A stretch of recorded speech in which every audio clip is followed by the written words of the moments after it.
Hello students, आपको याद होगा हमने लास्ट लेक्चर में क्या पढ़ा था।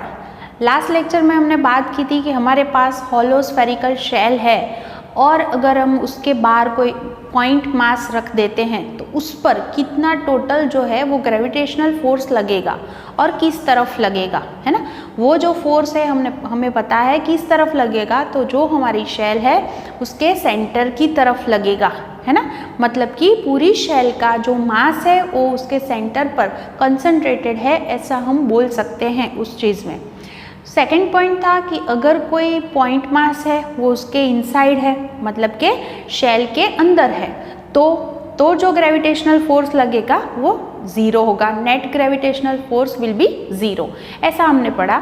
सेकेंड पॉइंट हमने पढ़ा जो वो कैवेंडिश का एक्सपेरिमेंट था, जिसमें उसने ग्रेविटेशनल कांस्टेंट जो था वो फाइंड किया था और वो पूरा एक्सपेरिमेंट हमने पढ़ा था। और उसके बाद जो है वो हमने पढ़ा एक्सेलरेशन ड्यू टू ग्रेविटी, ठीक है। और उसकी जो फॉर्मूला थी वो हमें ऐसी मिली, G is equal to GME, earth के अकॉर्डिंग हम बात करेंगे, by r², where r is the distance from centre of the earth to the point mass, ठीक है। तो ऐसे हम r जो है वो डिस्टेंस लेते हैं, ME मतलब mass of earth. r change होगा तो G की वैल्यू भी चेंज होगी। जब हम अर्थ की सरफेस पर बात करते हैं तो r is equal to radius of earth लिख सकते हैं। तो हमारा जो ये फॉर्मूला है वो ऐसे हम लिखेंगे GME अपॉन r²। ये सारी वैल्यू हमें पता है, इसलिए हमें पता है कि अर्थ की सरफेस पर G की वैल्यू क्या होगी, 9.8 मीटर पर सेकेंड स्क्वायर, इतना हमें पता है, ठीक है। आज हम बात करने वाले हैं कि अगर हम अर्थ के सरफेस है उसके ऊपर जाए, मतलब अबोव और बिलो, दो चीज़ के बारे में हमें पता लगाना है कि G की वैल्यू कैसे चेंज होगी, इंक्रीज होगी, डिक्रीज होगी, क्या होगा, वो हमें आज जो है वो उसके लिए हमें बात करनी है। आज मैं पहले हाइट के अकॉर्डिंग क्या चेंज होगा वो बात करने वाली हूँ। मतलब कि अर्थ की सरफेस से आप अबोव जाते हैं कोई डिस्टेंस h पर, तो उसकी जो G की वैल्यू है उसमें कितना चेंज आएगा, वो इंक्रीज होगी, डिक्रीज होगी, क्या होगा, वो आज हम पहले वो पता करने वाले हैं, ठीक है। तो यहाँ पर आप देखिए, ये जो है ये हमारी अर्थ है, ठीक है। तो जैसे हमने आगे भी बात की थी, अब यहाँ से हम ऐसा करने वाले हैं कि यहाँ से कुछ जो हाइट है वो हाइट जो है h पर कोई पॉइंट मास m रख रहे हैं, और यहाँ पर ग्रेविटी जो है वो एक्सेलरेशन ड्यू टू ग्रेविटी, वो उसमें कितना जो चेंज है वो आएगा, वो हमें ढूंढना है, ठीक है। तो ये जो हाइट है, ऑलवेज हाइट और डेप्थ दोनों चीज़ जो है वो हम सरफेस से ही उसे जो है वो मेजर करते हैं। मतलब कि h हमें कहाँ से दिखाना है, तो अर्थ की सरफेस से, ठीक है। और दूसरी चीज़ आपको ये भी पता है कि ये जो डिस्टेंस है यहाँ से सेंटर तक का डिस्टेंस वो रेडियस ऑफ अर्थ RE होता है। अच्छा, आपको ये भी पता है कि जो अर्थ है उसे हम बहुत सारी ऐसी स्फेरिकल शेल से बनी हुई है, ऐसे हम ले सकते हैं, कंसीडर कर सकते हैं। तो इसका मतलब ये हुआ कि ये जो पॉइंट मास है वो यहाँ ये जो शेल है उसके बाहर है, इसलिए इसका सारा जो मास है उसके सेंटर पे कंसंट्रेटेड है, ऐसा हम ले सकते हैं, ठीक है। तो अगर हम यहाँ पे बात करें कि हमें G फाइंड करना है, तो हमारे पास जो फॉर्मूला है वो है GME बाय r²। मतलब कि r जो है वो डिस्टेंस है, कहाँ से डिस्टेंस है, फिर से मैं बोलूँगी कि अर्थ के सेंटर से कहाँ तक का, तो पॉइंट मास है वहाँ तक का डिस्टेंस है, मतलब ये जो टोटल डिस्टेंस है वो r है। मतलब यहाँ से देख के हम लिख सकते हैं r is equal to RE plus h, okay. मतलब कि हमारी जो फॉर्मूला है उसमें r ऑलवेज क्या होगा, इस कंडीशन में RE प्लस h। अगर आपको बोला गया है कि ये जो कोई भी ऐसे बोले कि ऐसा कोई पॉइंट मास है वो यहाँ पे रखा हुआ है, ऐसा कोई मतलब बोल रहा है कि अर्थ के सेंटर से यहाँ पर रखा है, कोई डिस्टेंस दिया हुआ है, तो अर्थ के सेंटर से अगर बोले तो उसे r से आप जो है वो दिखाना, डिनोट करना, ठीक है। और अगर बोले कि ऐसी हाइट पर रखा है, हाइट वर्ड हो, तो हाइट हम हमेशा कहाँ से मेजर करते हैं, तो अर्थ की सरफेस से, मतलब उसे आप h से दिखाना, ठीक है। तो फिर r क्या होगा, RE plus h। Clear? Okay, तो अब हमें क्या ढूंढना है यहाँ पर? एक्सेलरेशन ड्यू टू ग्रेविटी ढूंढना है, और उसके लिए हमें पता है कि g के लिए क्या करना पड़ेगा? F/m। तो पहले इन दोनों के बीच में कितना फोर्स लग रहा है वो मैं लिखती हूँ। तो फोर्स बिटवीन ये पॉइंट मास और अर्थ, इन दोनों के बीच में कितना फोर्स लग रहा है? तो G_m अपॉन दोनों के बीच का डिस्टेंस क्या है? r, तो अपॉन r² लिख सकते हैं। ठीक है, तो अगर मैं इसे फंक्शन ऑफ h लिखूँ कि h कैसे चेंज होगा, उसकी वजह से f कितना चेंज होगा, तो अगर मैं ऐसे लिखूँ तो r की जगह पर मैं क्या लिखूंगी? r = re+h²। ठीक है, तो ये जो है दोनों के बीच में कितना फोर्स लग रहा है वो मुझे मिल गया। अगर मुझे फोर्स पता है तो g की वैल्यू भी मिल जाएगी, क्योंकि g क्या है? F/m। तो ऐसे अगर हम लिखें तो g(h) लिख सकते हैं F/m, इसे m से डिवाइड करो तो आपकी फॉर्मूला बचेगी G_me अपॉन re+h²। वैसे तो हमारे पास एक ये फॉर्मूला आ गई, ठीक है, ये आप हमेशा ध्यान में रखना, क्योंकि इसके हिसाब से आप काफ़ी सारे MCQ सॉल्व कर सकते हैं। अगर आपको दी हुई है हाइट के कहाँ पर आपने ये पॉइंट मास रखा है, वो हाइट आपको पता है, तो यहाँ पे रख दीजिए और वहाँ पर g की वैल्यू क्या होगी वो आप यहाँ से फाइंड कर सकते हैं। ठीक है, ये चीज़ आपको समझ में आ गई होगी। अब लेकिन मुझे कुछ कंपैरिजन करनी है, किसके साथ? तो अर्थ की सरफेस पर जो एक्सेलरेशन ड्यू टू ग्रेविटी है उसके साथ। क्यों मुझे कंपैरिजन करनी है? क्योंकि मुझे वहाँ पर g की वैल्यू पता है 9.8 मीटर/सेकंड स्क्वायर। तो अगर मैं कंपैरिजन करूँगी तो मैं क्या कर सकती हूँ, इसमें से कोई चीज़ मुझे नहीं पता, सपोज G_me अपॉन ये सारी वैल्यू जो है, आप जब JEE और नीट के एग्ज़ाम दे रहे हैं तब आपको क्या होगा कि ये जो सारी वैल्यू है आप कैलकुलेटर के बिना ही आपको सब ढूंढना है, तो वहाँ पर ये सारी चीज़ अगर आप रखने जाएंगे तो बहुत बड़ी बड़ी मल्टीप्लिकेशन और सब करना पड़ेगा। ठीक है, तो वो बहुत ही कॉम्प्लिकेटेड हो जाएगा, इसलिए मैं इसे सिंपल फॉर्म में ले जाना चाहती हूँ। इसलिए यहाँ पर मैं क्या चेंज करना चाहती हूँ कि इसकी कंपैरिजन मुझे करनी है कि अर्थ की सरफेस पर g की वैल्यू क्या है। तो यहाँ पर हम लिख सकते हैं ऑन द सरफेस ऑफ अर्थ,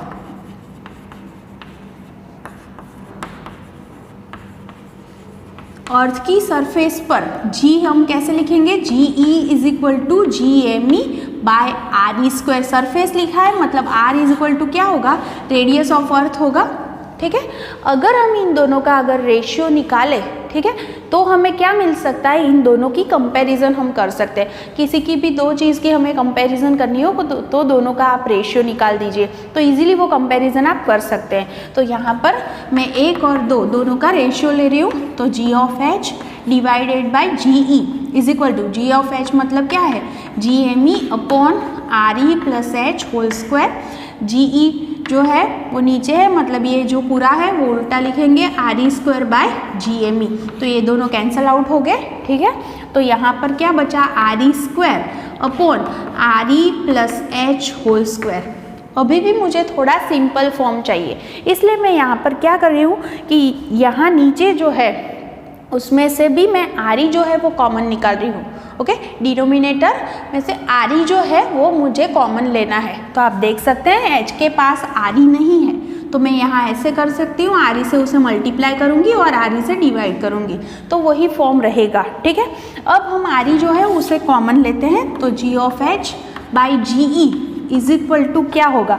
ऊपर तो re² ही है न्यूमरेटर में, और डिनोमिनेटर में देखिए आप re जो है वो कॉमन निकलेगा और उसका स्क्वायर है, तो कॉमन क्या निकलेगा? re²। यहाँ से बाहर आएगा तो क्या होगा? वो re²। क्या बचा यहाँ पे? re कॉमन निकल गया, मतलब 1 प्लस h, और re तो कॉमन निकल गया मतलब h अपॉन re, तो लिख सकते हैं h/re²। ओके, ये दोनों कैंसिल आउट हो गए, तो g(h) अपॉन Ge ये पूरा ऊपर जाएगा, तो 1 प्लस h अपॉन re⁻²। ऐसी हमारे पास फॉर्मूला बन गई। अब ये चीज़ बहुत ध्यान में रखनी है कि ये जो मैं फॉर्मूला अब जो लिखने जा रही हूँ वो हम कंसिडर करेंगे कि h is very less than re, मतलब हम कैसी हाइट पर बात कर रहे हैं? जिसकी वैल्यू रेडियस ऑफ अर्थ से बहुत ही कम है। सपोज आपको पता है कि रेडियस ऑफ अर्थ क्या है 6400 किलोमीटर, उसकी कंपेयर में अगर मैं अर्थ की सरफेस से 64 किलोमीटर हाइट पर जा रही हूँ तो उसका मतलब हुआ 64 is very less than 6400 kilometre, है ना। तो 6400 किलोमीटर से वो बहुत ही कम है। तो उसके लिए मैं ये फॉर्मूला जो है उसको लिखने जा रही हूँ और इसके लिए मैं बाइनोमियल थ्योरम जो है उसका यूज़ करूँगी। वो अगर आपको नहीं पता है तो बहुत ज़्यादा टेंशन करने की बात नहीं है, लेकिन मैं ऐसे लिखूँगी उसे कि 1 + or -x⁻⁻n है, तो उसका जो है वो फॉर्मूला ऐसे बनेगा 1 - +nx प्लस उसके बाद जो है वो n factorial into x² x³ ऐसे जो है वो नेक्स्ट स्टेप आएंगे, ठीक है। लेकिन अगर आप यहाँ पर दोनों की कंपैरिजन कीजिए तो यहाँ x की जगह क्या लेंगे आप h/r और n जो है उसकी जगह पे क्या आएगा 2 आएगा। दैट मीन्स कि यहाँ पर जो x² होगा, x² मतलब क्या होगा h/r² होगा, ठीक है। अगर आप ये अगर वैल्यू में लिखूँ कि h 64 है किलोमीटर और आर है वो 6400 किलोमीटर है, तो इन दोनों को डिवाइड करिए तो 1/100² आएगा। 1/100² मतलब 0.01 का स्क्वायर क्या हो जाएगा 0.0001। तो ये वैल्यू कैसी होती जाएगी अगर मैं क्यूब करूँ उसकी चार जो है वो है तो फिर ऐसे करते करते वो वैल्यू कैसी हो जाएगी बहुत ही कम हो जाएगी, बहुत ही छोटी हो जाएगी और फिजिक्स में हम उसे निगलेक्ट कर सकते हैं। इसका मतलब हुआ कि बाइनोमियल थ्योरम अगर हम यूज़ कर रहे हैं और वहाँ पर अगर जो पावर है वो पावर मतलब 2 है 3 है ऐसी जो पावर है तो ये सब चीज़ जो है वो बहुत ही जो उसकी वैल्यू है बहुत ही छोटी हो जाएगी, तब हम उसे निगलेक्ट कर सकते हैं। मतलब ये सारी चीज़ें हम निगलेक्ट कर सकते हैं। तो अगर हम ये याद रखें यहाँ से कि बाइनोमियल थ्योरम अगर हम यूज़ कर रहे हैं और ये जो बड़ी पावर की जो है वैल्यूज़ h/r⁻², 3, 4 ये सबको हम निगलेक्ट कर रहे हैं तो हमारे पास सिर्फ 2 ही स्टेप बच जाएंगे। ये इसका मतलब मैंने प्लस माइनस दोनों के लिए एक साथ ही फॉर्मूला लिखा है कि 1 + x⁻n है तो उसका आंसर आएगा 1 - nx। जब ऊपर की साइन ले रहे हैं तो यहाँ भी ऊपर की लीजिए, नीचे की ले रहे हैं तो नीचे की लीजिए। हमारी कंडीशन में ऊपर की प्लस है तो यहाँ की क्या आएगी माइनस। देखिए यहाँ पर अगर मैं h = h/r रख दूँ और n क्या लिखना है 2 नॉट -2, ठीक है। तो n = 2 लिख दीजिए तो आपका आंसर क्या आ जाएगा 1 - 2 h/r और बाकी के जो है उनको हमने निगलेक्ट किया हुआ है यूजिंग बाइनोमियल थ्योरम और h is very less than r है इसलिए, ओके। तो लिख सकते हैं बाय यूजिंग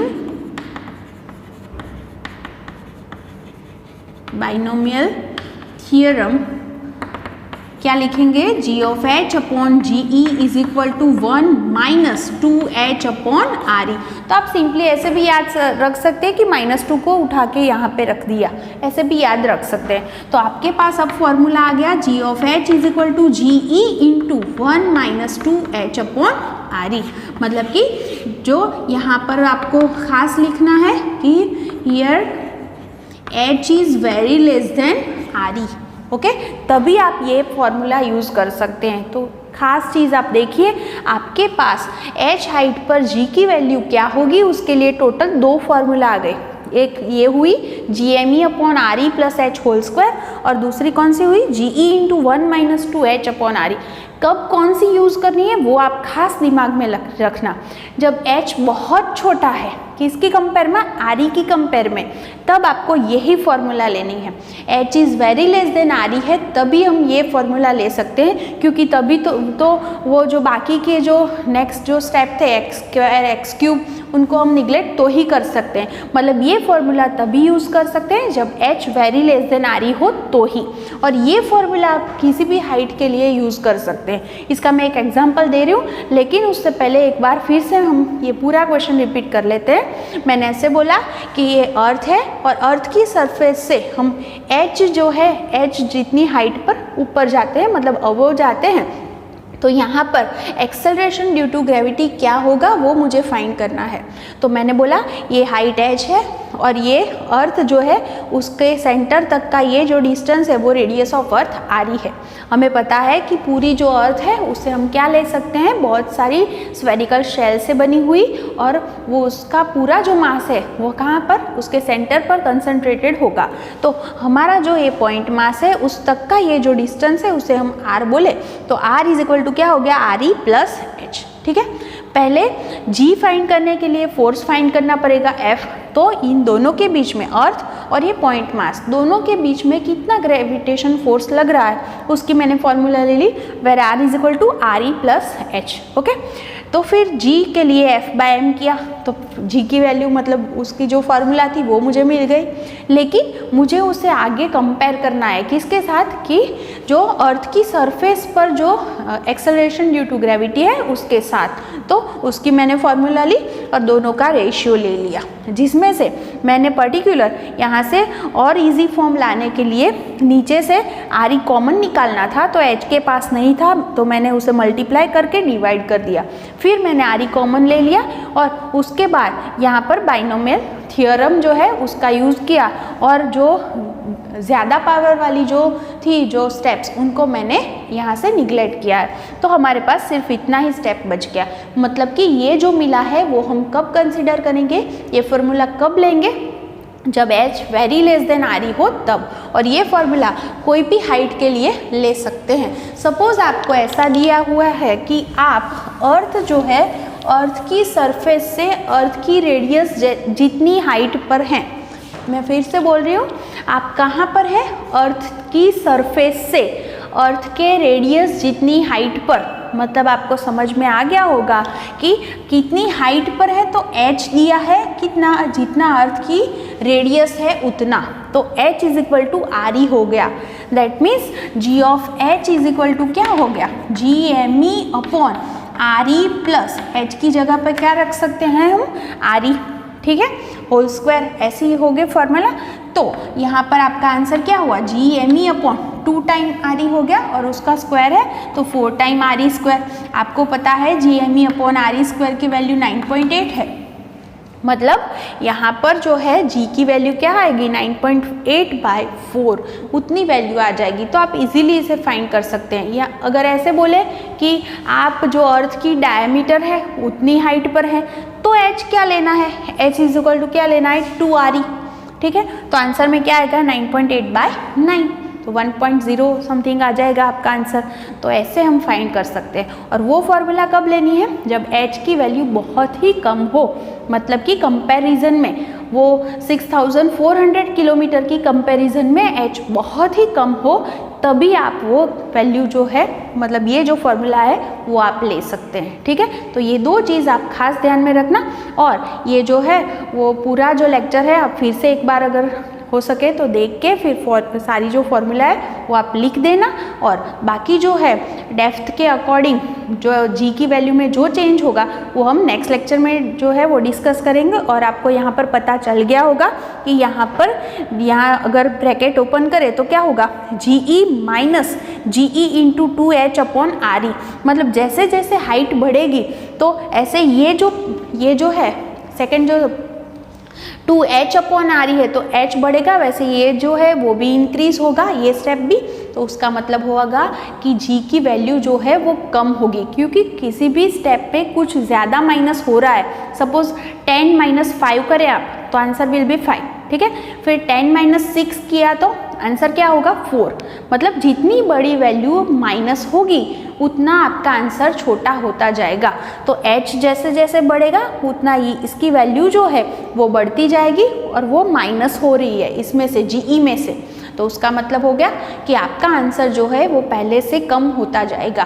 तो जैसे जैसे आपके अर्थ की सरफेस से ऊपर जाते हैं, मतलब जितनी हाइट बढ़ती जाती है उतना जी की वैल्यू क्या होती है, डिक्रीज होती है। तो यहाँ पर भी आपने देखा कि जो अगर हम अर्थ है उसकी सरफेस से रेडियस जितनी हाइट पर ऊपर गए तो जी की वैल्यू 9.8/4 है ना, 1/4 हो गई, तो उसका मतलब उसकी वैल्यू क्या होगी, कम होती जाती है।